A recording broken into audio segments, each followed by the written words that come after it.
Welcome back, writers. Well, you might notice that I came to my classroom today. Like you, I've been having some days where I feel really motivated and excited and on top of all of my learning and all of my working and making lessons and feeding my own kids and keeping my house clean. And then I have days where I just feel like I need a little bit of a boost. Do you ever feel like that? Yeah. And I think in our writing sometimes that can happen too. So I decided today that a really great way to wrap up what we've been doing with your literary essay was to give ourselves a chance to think about how we wrap something up. And I thought a great way for me to get the energy to really finish this with you today was to go for a walk. You can see I'm dressed in my workout clothes and come up to my favorite place to be, which is our room. My room and your room. And this is still our writer's workshop room. We are here on the black carpet, and I am here with my writing bulletin board because I have something really important to teach you today. Now, before I teach you what we're going to learn today, I want to tell you a little story that happened this weekend. And of course, every time something like sort of inspirational happens with one of my kids, or like a neat moment, like a small moment, something that I know I want to remember, I immediately think of my writers and how I can apply it to writing, because that's just what I do. So Franny gave me one of my very favorite things in the world for Mother's Day, which was a hug and some flowers and a card, but she also gave me a candle. It's just a little round candle, but you know what it smells like? It smells like lemons. That's my favorite smell in the world. I don't know why, but I love the smell of, of a candle that kind of smells like lemon, or that fresh sort of like clean kitchen smell.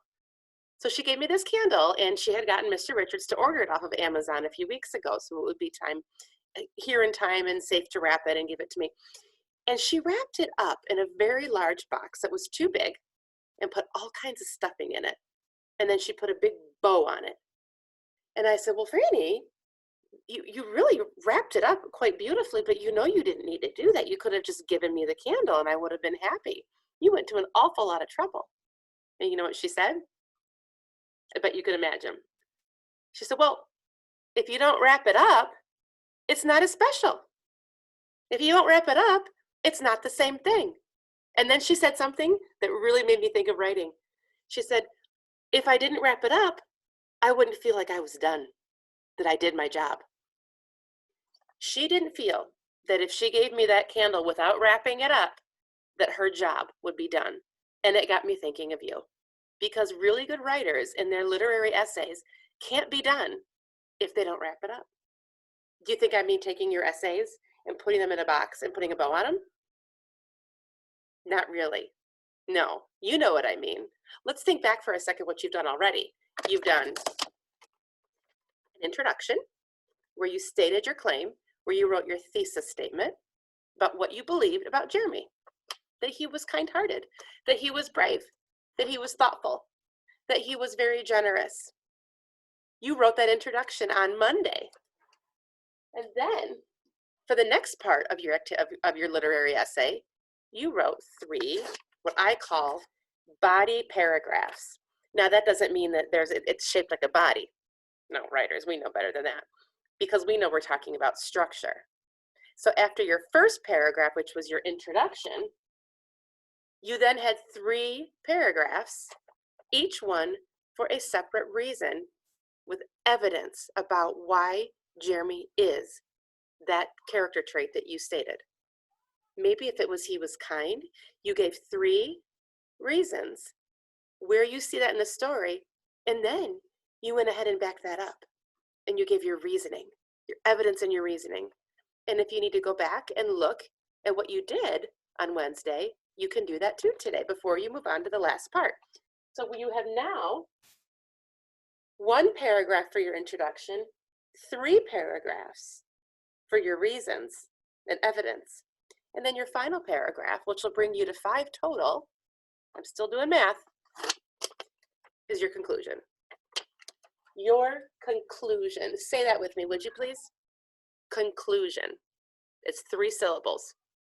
And you hear the word in there, conclude. And it kind of makes me think of the word complete. Something's not over or finished until you conclude it. Can you imagine if I taught you a lesson and I didn't say, off you go. You would be sitting there waiting to know what to do. Well, the reason I do that is to conclude our time together on the rug and send you off to do your work.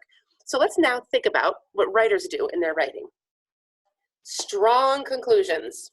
I walked all the way here from my house today, which means I'm strong. I got my workout clothes on. See my tennis shoes? Strong conclusion. Really good writers, when they do a strong conclusion, say this with me. They wrap it all up. And I drew a picture of a box that actually looks a lot like Franny's gift. They wrap it all up. Well, how do they do that? How do we wrap up what we wrote? Do we need to put a bow on it? Do we need to restate all those reasons again and say it all over again just to really prove our point? No, that would take too much time and it's not necessary. You've already proven your point. Now you just want to restate that main claim, that thesis, and be done. So the way really good writers do that is they use sentence starters like these. As you can see, it might sound like, as you can see, Jeremy proves in the story Those Shoes that he is a very compassionate boy. Done. Wrap it up, get out. Let's try another. Clearly, all in all, to sum it up, finally, let's try a couple of these. As you can see, Jeremy is very compassionate. Do we like it? Okay. That works for me.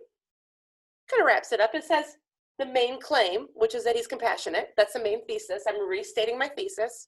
It sounds like it's over, right? It's like Franny putting that wrapping paper on the present.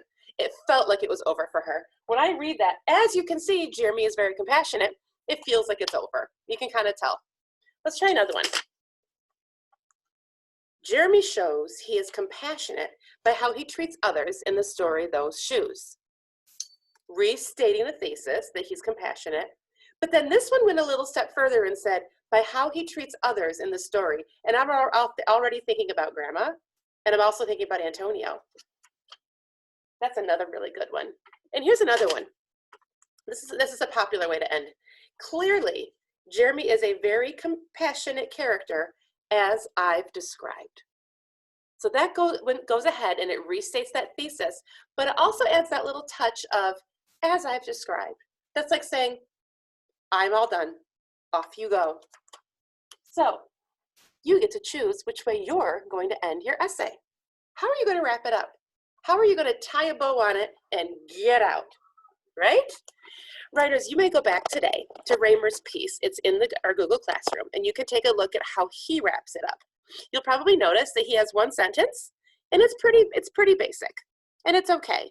But I think if Raymer were at the end of his 3rd grade year, getting ready to go to 4th grade, he might do something a little jazzier, like one of these down here, the ones that we just did. So I'm going to encourage you today, writers, to pretend that you're on that black carpet with me and you're already thinking about how you're going to wrap it up. What way can you end your essay? How are you going to let your writer know that you're done, you're doing this?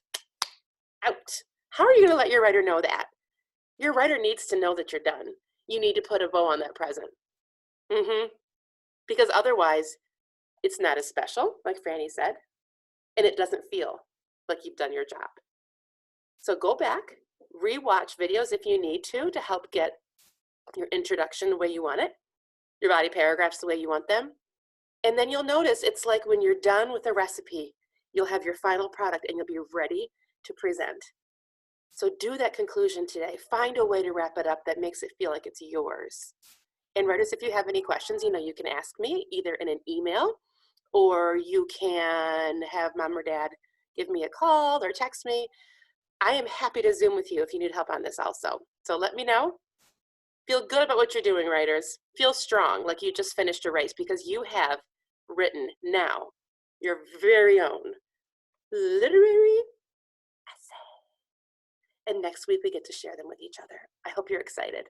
Have fun. Let me know if you have any questions, and I will be seeing you soon. Off you go.